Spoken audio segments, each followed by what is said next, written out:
দর্শক আসসালামু আলাইকুম, আমি doctor Mahbuba Hasan. Russell viper বাংলাদেশে উলুবোড়া বা চন্দ্রবোড়া সাপ হিসেবে পরিচিত। বাংলাদেশে যেসব সাপ দেখা যায় তার মধ্যে এটি সবচেয়ে বিষাক্ত। এতদিন এটিকে বাংলাদেশে প্রায় বিলুপ্ত মনে করা হলেও সম্প্রতি এটি যেন এক নতুন আতঙ্কের নাম। বিশ্ব স্বাস্থ্য সংস্থার 2018 সালের একটি প্রতিবেদন অনুসারে প্রতি বছর সাপের কামড়ে আক্রান্ত হয় বিশ্বের প্রায় 54 লক্ষ মানুষ, যার মধ্যে মারা যায় প্রায় 1 লক্ষ। আর সাপের দংশনে আহত হয় অথবা পঙ্গুত্ব বরণ করে 4 লাখের মতো মানুষ। সংস্থাটির বাংলাদেশে করা 2019 সালের একটি প্রতিবেদন অনুযায়ী বাংলাদেশে প্রতি বছর 5,80,000 মানুষ সাপের কামড়ে আক্রান্ত হয় এবং মারা যায় প্রায় 6,000 মানুষ। তাই দর্শক, সাপের কামড় সম্পর্কে সচেতনতার কোনো বিকল্প নেই। দর্শক, সহজভাবে বুঝিয়ে বলছি রাসেল ভাইপার সাপটি চিনবেন কিভাবে। এই সাপের দেহ মোটাসোটা, লেজ হয় ছোট ও সরু, মাথা চ্যাপ্টা ত্রিকোণাকার, মাথার তুলনায় ঘাড় অনেকটাই সরু হয়। শরীরের রং হয় বাদামি, হলদে বাদামি, অর্থাৎ কাঠ রঙের হওয়ায় শুকনো পাতার মধ্যে এই সাপ নিজেকে লুকিয়ে রাখতে পারে। সাপটির জিহ্বার রং হয় বাদামি অথবা কালো। সারা গায়ে স্পষ্ট বড় গাঢ় বাদামি গোল গোল দাগ থাকে। এই দাগগুলোর মাথা ছোচালো হয়। অনেক সময় দাগগুলো একসঙ্গে দেখতে শিকলের মতো লাগে। দাগগুলোর চারপাশে কালো রঙের বর্ডার থাকে, তার মধ্যে সাদা বা হলুদের ছিট লক্ষ্য করা যায়। পেটের দিকের আঁশের রং হয় সাদা। এদের 20 দাঁত লম্বা হয়। 20 দাঁতের দৈর্ঘ্য হয় প্রায় 15 থেকে 16 মিলিমিটার। রাসেল ভাইপারের 20 দাঁত পৃথিবীর দ্বিতীয় বৃহত্তম 20 দাঁত। দর্শক, সাধারণত সব সাপ মানুষকে এড়িয়ে চলার চেষ্টা করলেও রাসেল ভাইপারের স্বভাব কিন্তু ঠিক তার উল্টো। এটি নিজেকে বিপন্ন মনে করলেই মানুষের দিকে তেড়ে আসে এবং কামড়ায়। দর্শক, বিষধর সাপ হিসেবে রাসেল ভাইপারের অবস্থান বিশ্বে 5ম, কিন্তু ক্ষিপ্রতা এবং আক্রমণাত্মক ভাবের দিক থেকে এটি প্রথম। এই সাপটি আক্রমণের দিক থেকে এতটাই ক্ষিপ্র যে 1 সেকেন্ডের 16 ভাগের 1 ভাগ সময়ের মধ্যে সম্পূর্ণ কামড় দেওয়ার প্রক্রিয়াটি সম্পন্ন করতে পারে এবং কামড় দেওয়ার সময় জোরে হিস হিস শব্দ করতে থাকে। দর্শক, চলুন জেনে নেই বিষধর এই সাপটি কামড়ালে কি কি লক্ষণ দেখে আমরা বুঝতে পারবো।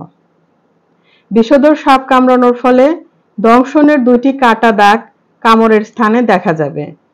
যেখানে সাপে কামড় দিবে ওখানে প্রচন্ড ব্যথা হবে, ফুলে যাবে এবং রক্তপাত হবে। দর্শক, রাসেল ভাইপার সাপটির বিষ হেমোটক্সিক ধরনের, অর্থাৎ এটি রক্তকে জমাট বাঁধায়। সাপ কামড় দেওয়ার পর যখন এই ভেনমটি শরীরে প্রবেশ করে তখন এটি শরীরের বিভিন্ন জায়গায় রক্ত জমাট বাঁধায়। শুরু হয় শ্বাসকষ্ট, ঢোক গিলতে সমস্যা হয়, সারা শরীর ফুলে উঠতে পারে। এর সাথে সাথে থাকে ঝিমঝিম ভাব, হাত পা অবশ হয়ে আসা, চোখের পাতা বন্ধ হয়ে যায়, রোগী ঘাড় সোজা করে রাখতে পারে না, প্রস্রাব বন্ধ হয়ে যায় এবং অচেতন হয়ে যাওয়ার মতন ঘটনাও ঘটে। দর্শক, এবার আমরা জানবো কাউকে সাপে কাটার পর আমাদের করণীয় কি। প্রথম কাজ, যাকে সাপে কেটেছে তাকে আশ্বস্ত করা। কারণ বেশিরভাগ সাপকে আমরা বিষাক্ত মনে করলেও আসলে কিন্তু 80% সাপেরই বিষ থাকে না এবং আমরা ভুল বুঝি যে সাপটির বিষ আছে এবং আতঙ্কগ্রস্ত হয়ে অনেক ক্ষেত্রে রোগী হার্ট অ্যাটাকেই মারা যায়। তাই রোগীকে অবশ্যই বারবার আশ্বস্ত করবেন সে যেন আতঙ্কগ্রস্ত না হয়।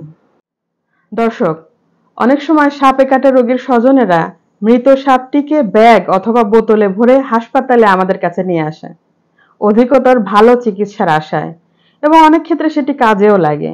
সাপটিকে দেখে যদি সাপটি বিষধর কিনা এটি নির্ধারণ করা যায় সেক্ষেত্রে চিকিৎসা এটা আমরা কাজে লাগাতে পারি। তবে একটি বিষয় খুব জোর দিয়ে আমি বলতে চাই যে মৃত সাপটিকে নিয়ে আসার চেয়ে সাপে কাটা রোগীকে অতি দ্রুত হসপিটালে নিয়ে আসাটা বেশি গুরুত্বপূর্ণ। সাপটিকে তাড়া করতে গিয়ে আরেকজনের জীবনও হয়তো হুমকির মুখে পড়তে পারে। তাই মৃত সাপ আনার চেয়ে রোগীকে দ্রুত হসপিটালে নিয়ে আসার ক্ষেত্রে আপনারা বেশি গুরুত্ব দিবেন।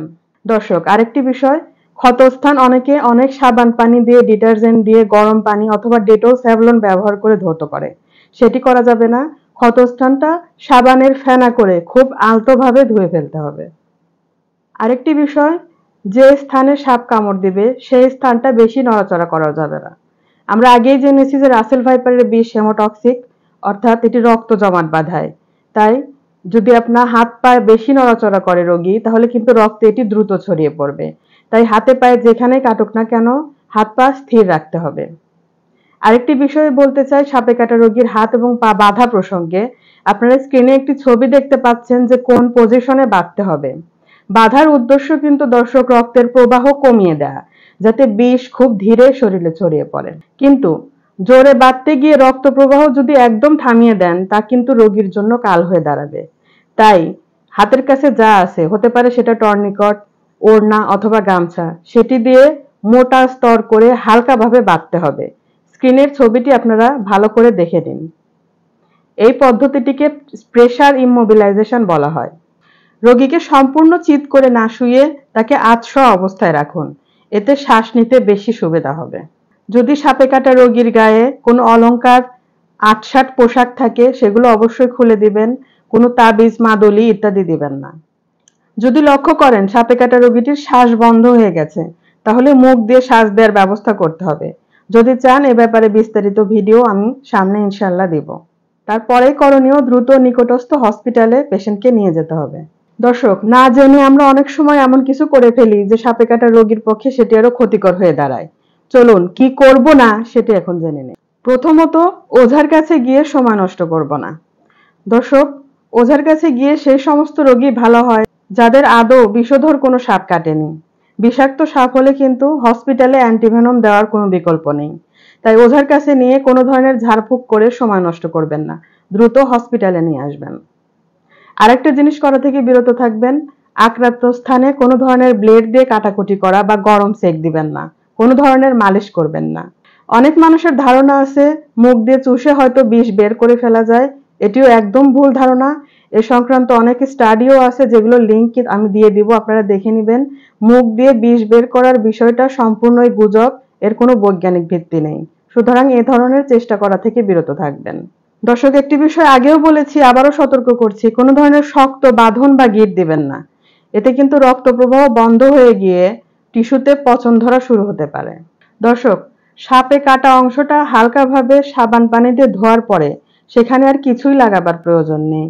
কোনো ভেষজ ঔষধ, কোনো তেল, কোনো গাছের বাটা, এগুলো সবকিছু লাগানো থেকে বিরত থাকবেন। দর্শক, আরেকটি বিষয়, সাপে কাটা রোগীকে জোর করে কোনো কিছু খাওয়ানোরও চেষ্টা করবেন না, আবার তাকে জোর করে বমি করানোরও চেষ্টা করবেন না। দর্শক, বাংলাদেশে সাধারণত সাপে কাটায় আক্রান্ত হয় মানুষ পদ্মা গোখরা বা খইয়া গোখরা নামক সাপের কামড়ে। এই সাপগুলো কিন্তু 80% ক্ষেত্রেই বিষ প্রয়োগ করে না, মাত্র 20% ক্ষেত্রেই এরা বিষ প্রয়োগ করে। এই কারণেই দর্শক, কিছু কিছু রোগীকে ওঝার কাছে নিয়ে ঝাড়ফুঁক করলে তারা ভালো হয়ে যায়। কিন্তু যদি গোখরা সাপও বিষ প্রয়োগ করে, সেক্ষেত্রে কিন্তু ওঝার কাছে নিলে কোনোই কাজ হবে না। অপরদিকে রাসেল ভাইপার এই সাপটি তার 99% কামড়েই বিষ প্রয়োগ করে। সুতরাং বুঝতেই পারছেন সাপে কাটার ক্ষেত্রে সচেতন থাকা কতটুকু জরুরি। এবং সাপে কাটার পরবর্তী 100 মিনিট আমাদের জন্য সবচেয়ে বেশি গুরুত্বপূর্ণ। এই 100 মিনিটের মধ্যে যদি অ্যান্টিভেনম দেওয়া যায়, তাহলে কিন্তু বেঁচে যাওয়ার সম্ভাবনা প্রায় 100%। দর্শক, হসপিটালে আসার পর অ্যান্টিভেনমের 10টি ভায়াল অর্থাৎ 100 ml অ্যান্টিভেনম দেওয়া হয়। তার সাথে টিটেনাস টক্সয়েড, অ্যাড্রেনালিন, ফাইসোস্টিগমাইন ইত্যাদি রোগীর চাহিদা অনুসারে আমরা দিয়ে থাকি। এই বিষয়গুলো যারা প্রফেশনাল তারাই বুঝবে, তাই আপনারা দ্রুত হসপিটালে চিকিৎসকের শরণাপন্ন হবেন, এটি হবে বুদ্ধিমানের কাজ। দর্শক, বিষধর সাপের কামড়ে অধিকাংশ ক্ষেত্রেই মৃত্যুর মূল কারণ সচেতনতার অভাব, ওঝা বা বেদের মাধ্যমে অবৈজ্ঞানিক উপায়ে চিকিৎসা করানো এবং রোগীকে বিলম্বে হসপিটালে নিয়ে আসা। দর্শক, ডাক্তারি জীবনে এমন প্রায়ই রোগী পেয়েছি যাদেরকে যথাসময়ে অ্যান্টিভেনম দিলেই বাঁচানো যেত, কিন্তু ওঝার কাছে নিয়ে ঝাড়ফুঁক করতে গিয়ে দেরি হওয়ার কারণেই কিন্তু সেই সব প্রাণ ঝরে গেছে অকালেই। অনেক ক্ষেত্রে অ্যান্টিভেনম দেওয়ার পরেও কোনো কোনো রোগীর উচ্চতর চিকিৎসা লাগে আইসিইউ সেবা। তাই সাপের কামড়ে ওঝার শরণাপন্ন না হয়ে দ্রুত হসপিটালে নিয়ে এসে জীবন বাঁচান। দর্শক, সাপের কামড় সংক্রান্ত যে কোনো প্রশ্ন করুন কমেন্ট বক্সে। আপনাদের সকলের সুস্থতা কামনা করে ভিডিওটি শেষ করছি। আল্লাহ হাফেজ।